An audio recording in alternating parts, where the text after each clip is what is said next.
இதில் சென்ட்ரல் இருக்கிறதெல்லாம் வந்து சில்வர் ஓக்கு மரமாக, இந்த மரமெல்லாம் இடையில இருக்குதுங்க, அதெல்லாம் வந்து சில்வர் ஓக்கு.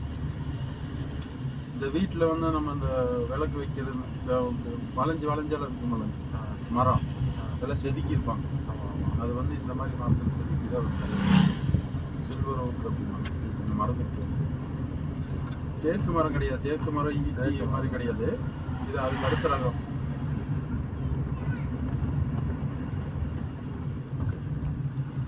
ஒரு ஏரியா போட்டோ எடுக்கிறதுக்கு இருக்குது ஏரியா.